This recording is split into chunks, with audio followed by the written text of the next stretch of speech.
Hey there, and welcome to a little late night common knowledge here on the channel. It is episode 196. We are so close to episode 200. Can almost taste it. But before that, we got to get through at least 10 of these Magic the Gathering cards that are commons.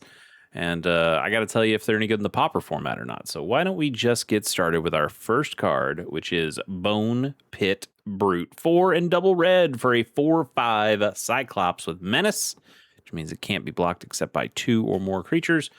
And when this creature enters, target creature gets +4/+0 until end of turn. +4/+0 sounds like a lot of power. It can't give it to, well, it could give it to itself, but it doesn't have haste, so that part doesn't really help. You could, I mean, you're in red, you could find a way to give this haste. And then you're attacking with an 8/5 menace. That'd be pretty cool. But even if you're not, you give a different creature +4. That could be okay too. You know, a refurbished familiar, or I'm trying to think of like a better red card here that could do that. I don't know, like a well, if you're playing red, like a sneaky snacker, I guess. You know, famous red card sneaky snacker. This isn't very good. This is a lot of mana. You're paying 6 whole mana for a 4/5. I don't like that to begin with. The enters trigger is fine, but it's not particularly good. I would want this thing to be able to give that kind of power boost, or some kind of power boost. Maybe if you dipped it down to +3/+0, but I want to be able to do that, you know, at the beginning of combat on every turn. This, or you need to give it haste so it at least can do it to itself and have like a big impactful turn, and then go down to a 4/5 that's just kind of sitting there. But this does not excite me whatsoever. I don't think this would go in any real deck, and I'm going to give it a, I don't know, like a 2.2, a 2.1. Yeah, it's probably doesn't even deserve that much, but we'll go with a 2.1. We'll move to Disarm. Single blue mana for an instant. Unattach all equipment from target creature. Now that is narrow. That, yeah, it makes sense in Mirrodin. That was the first set with equipment. There was a lot of equipment in Mirrodin. It could make some sense, I suppose. But this is so narrow. Yeah, we have a lot of equipment these days. You don't see a ton of it in the Pauper format. There are some equipments that show up. I have a whole deck that's based around equipment, and it's cool. But nobody's sideboarding Disarm. That is a bad card for many different reasons. It doesn't deal with the creature. It just takes the equipment off the creature, which you could also do with just like a bounce spell. What if you just played an unsummon? Costs the same. It's also instant speed. That takes off all the equipment from the creature and bounces the actual creature. This is bad. It's so specific, and the specificity is not even good specificity. Even if you had the perfect deck to play it against, it would not be a good card in that deck.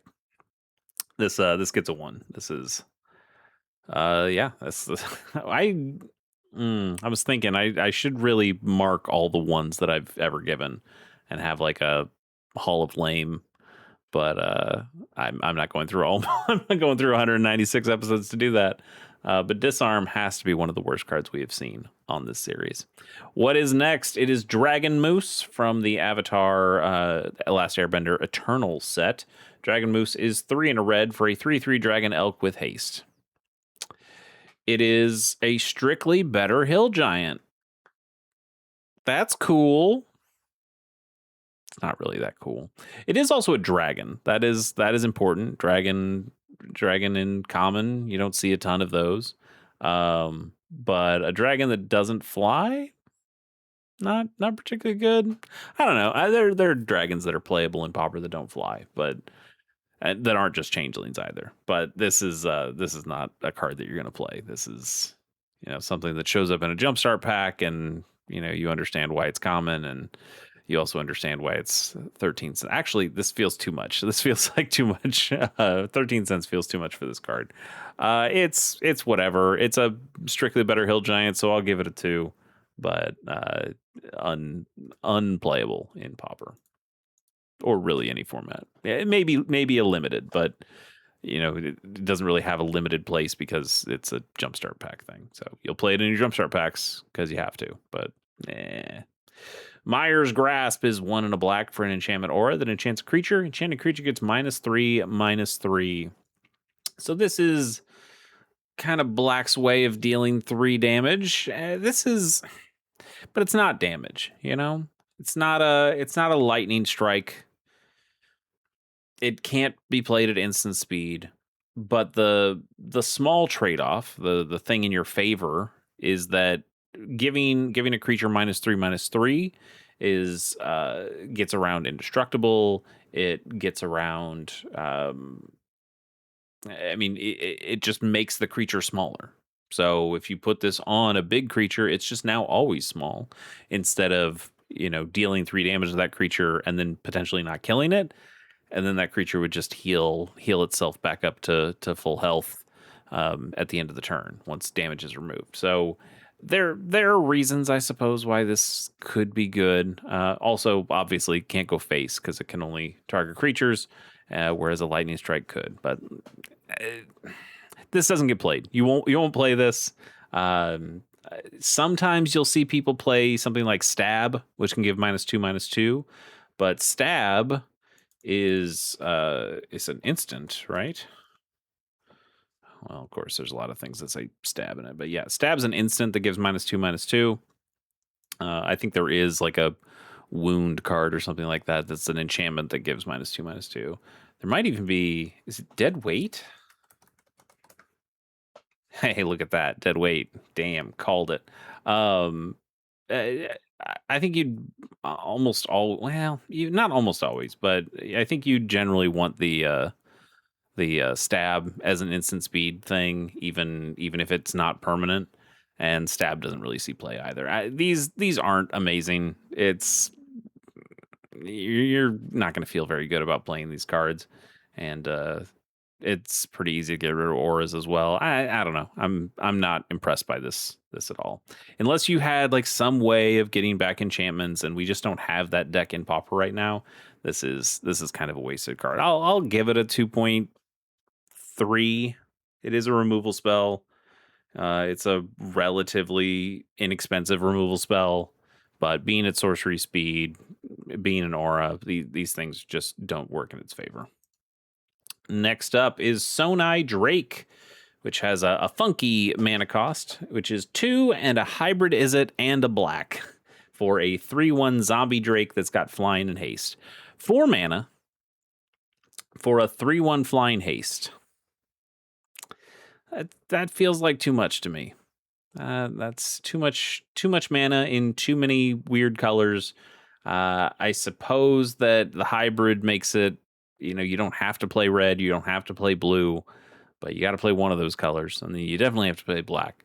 But this just being a French vanilla creature, this Alara block, I got out before Alara, like right before Alara, and so I don't have any real thoughts about these cards, but or at least like not any contextual, like, hey, I was there, I remember playing with this in the way that I can talk about Mirrodin cards and things like that, or Time Spiral cards. But every time I look at these Alara cards, they always just feel like they're ridiculously expensive, and I never understand why. It's the same feeling I get when I look at like old Legends cards, and you go, whoa, why would you pay more and different colors of mana for this vanilla creature? It seems bad. It seems like a terrible creature. Why would you do that? And I think most of the Alara block has a very similar feeling to me. All of these cards feel really expensive for no reason and have funky casting costs that just make them even harder. Like these cards, when you have a card that is 2, a hybrid, and a black, this should be impactful. This should do something. It needs to do something more than a 3/1 flying haste. Yeah, I don't like this at all. I think for the cost, I've got to dip it down into the ones. I'm going to give this a 1.6.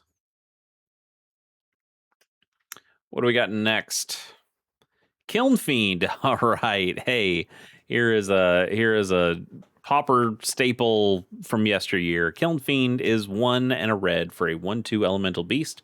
Whenever you cast an instant or sorcery spell, this creature gets +3/+0 until end of turn.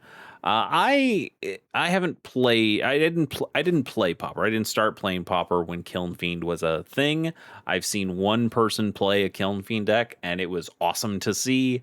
I've heard people talk about Kiln Fiend, but this in combination with there's another creature that is somewhat similar to Kiln Fiend, but this was part of a really strong aggro deck in red that could just play a lot of spells really quickly and buff this thing to high heaven. And some of those spells that you're playing are going to be lightning bolts and things like that that can clear the board of threats, and then the Kiln Fiend just swings in for like a million damage, and it's a fantastic thing to see. Like, this is a deck that would have probably played, not 100% sure on this, but probably would have played something like Lotus Petals, and probably would have played something like the Simian Spirit Guides to get you a bunch of free fast mana early, being able to get this thing out very early and then just dump your hand. I could see using a bunch of those discard 1, draw 2 cards to just kind of keep going. Manamorphose would have probably been a card that would go in this deck to be able to just make the same amount of mana that you paid and cantrip itself, so you do just kind of get a free card out of the way, just cycles for free in that way. That's a thing of beauty to see a Kiln Fiend deck go off. It's just not really a card that works anymore. There's too much removal in the format. There's too many early. The game's gotten so much faster to be able to put up more blockers for Kiln Fiend.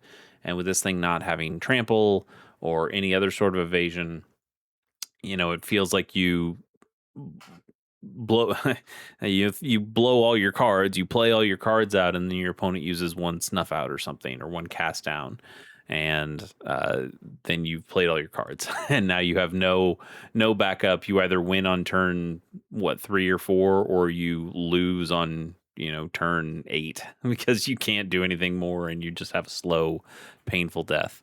I love the idea of Kiln Fiend, but I don't know if we're going to get back to a Pauper metagame where Kiln Fiend really works anymore. That's a little bit sad. I'll give it like a legacy 5.5. No, I'll go higher than that. I'll give it like a legacy 5.9. But it's that's just for its legacy. I don't think this is that high anymore. It's probably closer to something in the 4 range, but we'll give it its 5.9. We'll give it its flowers, and we'll move on to Shambling Attendance, 7 and a black for a 3/5 zombie with Delve. There you go. That's why it's so expensive. Delve says each card you exile from your graveyard while casting the spell pays for 1 generic. So you can bring this down to a 1 mana 3/5 if you just decide to exile 7 cards out of your graveyard. And this thing also has Death Touch, which is relevant. A 3/5 with Death Touch is actually pretty nice. You don't see a lot of Death Touch creatures with really big butts like this that are able to block or attack and live most things. Live a lightning bolt, live lots of, like, a searing flame. Yeah, it would live a searing flame. Searing fangs. What is that card called? Searing. I mean, one, it would. It's not Siri. Shut up. That's not. I'm not talking to you. There is just Sear, right? Sear deals 4 damage to a creature. Yeah, we've talked about Sear before, but there's also no, it's not these. Searing. Oh, come on. It's a Modern Horizons 3 card. Am I just wrong on this one? It's oh no.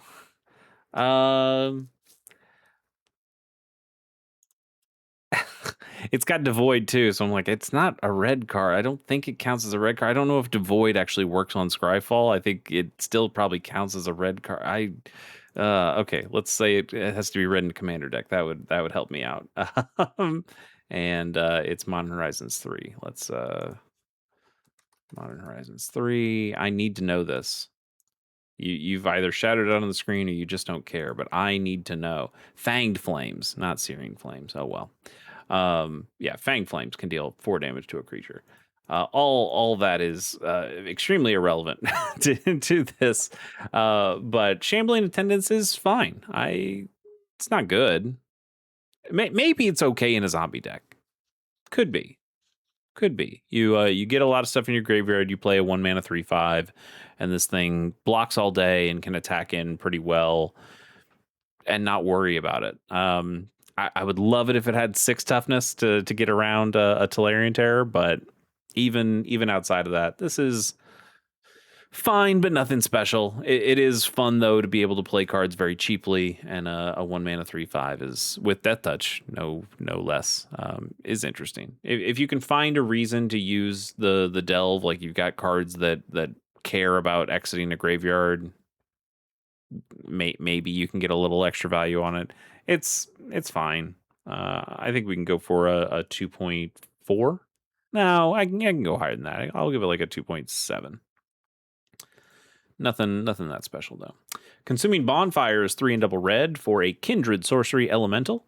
We just did a Kindred spell for Giants, and it was pretty bad from the original Lorwyn set. This is also from the original Lorwyn set. You choose one. Either Consuming Bonfire deals 4 damage to target non-elemental creature, or Consuming Bonfire deals 7 damage to target tree folk creature.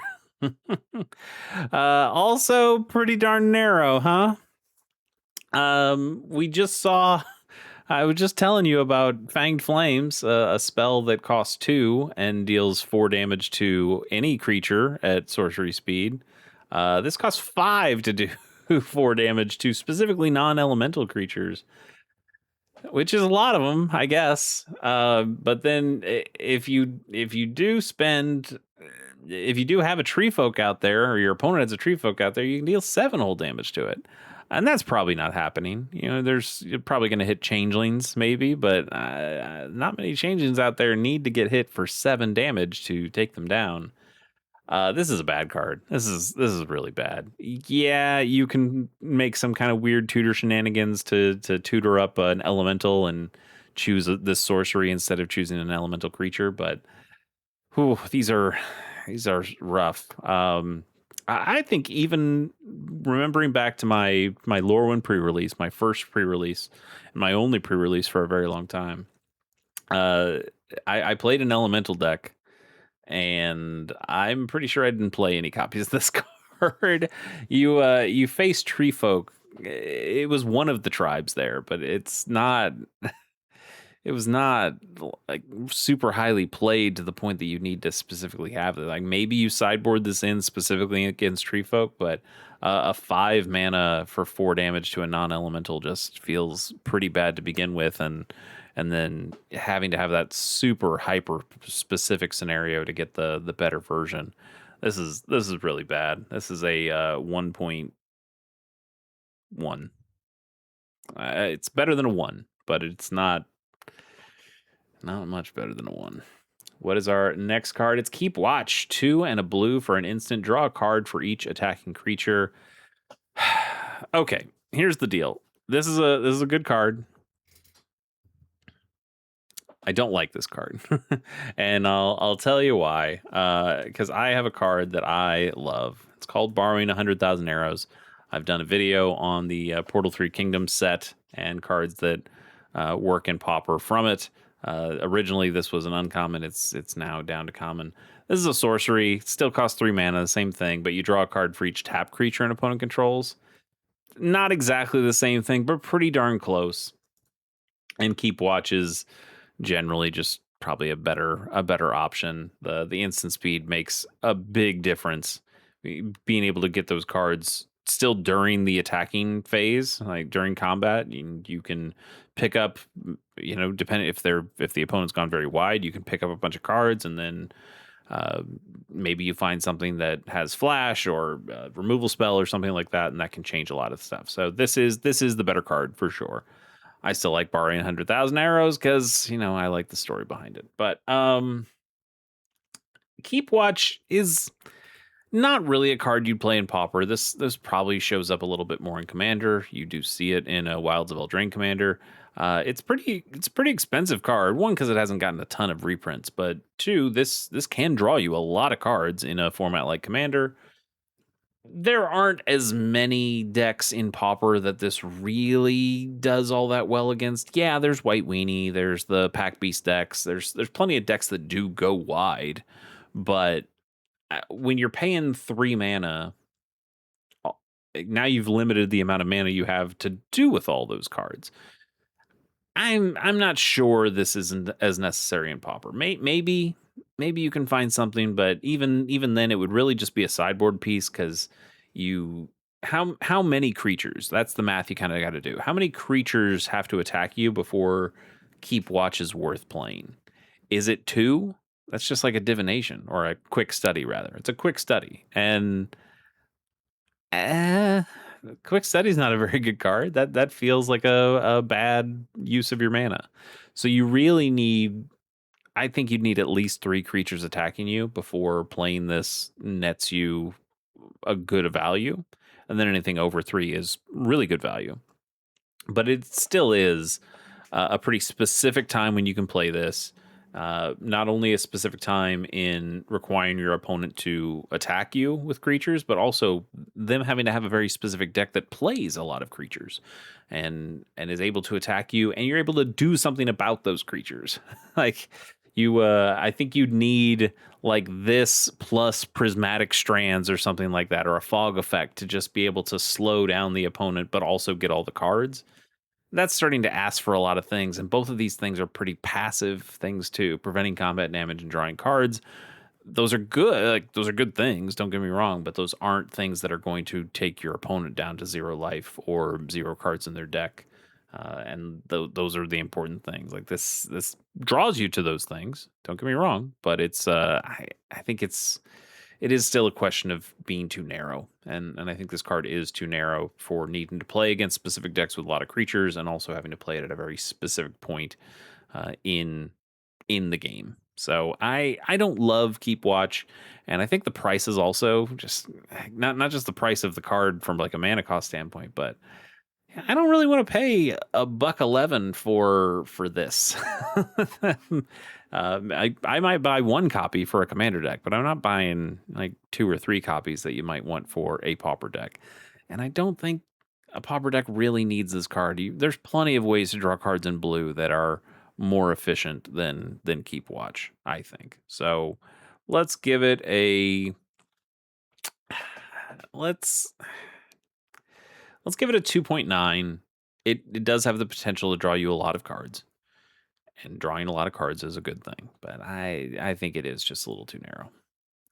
Next is Redeem. 1 and a white for an instant. Prevent all damage that would be dealt this turn to up to 2 target creatures. It's damage to the creatures, not damage from the creatures. So it's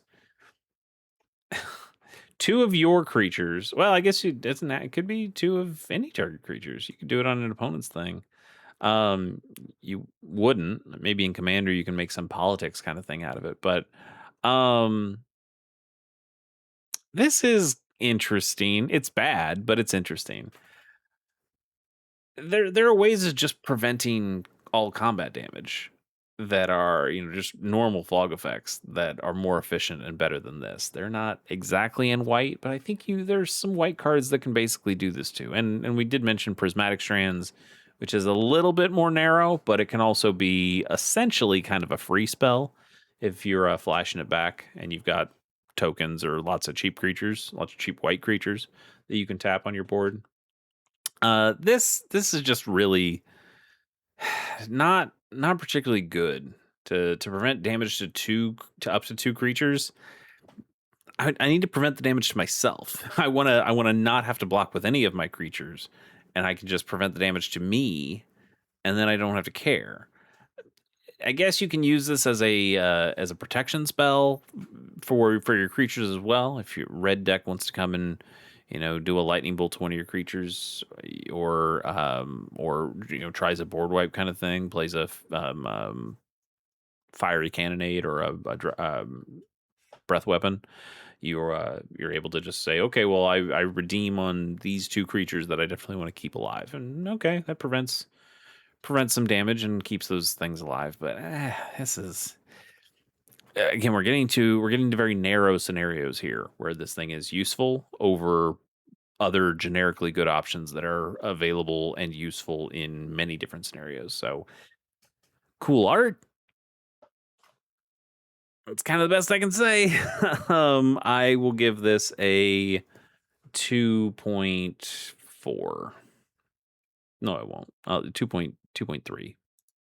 We'll do a bonus card and call it a day. Hey, this is a hell of a bonus card. Fanatical Devotion is 2 and a white for an enchantment that says sacrifice a creature to regenerate target creature. This is a good card. It's kind of wild to me that this thing is this affordable, because this gets played in a lot of commander decks that care about sacrificing their creatures, or care about protecting their creatures.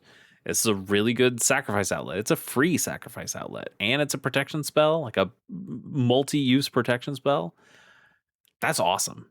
In the Pauper format, this is also potentially pretty good. This free sack outlets in Pauper aren't bad. Free sack outlet in white is not something you see every day. A lot of those are more black cards, but a free sack outlet in white that can also protect some of your more important pieces is pretty good. Play this in your Leonardo Big Brother deck, and yeah, you lose a little value on your Leonardo by sacrificing creatures, but it keeps your Leonardo around at least. That's probably pretty useful if you need that one creature to get through. This is a way of preventing some damage to it. I like this card a lot.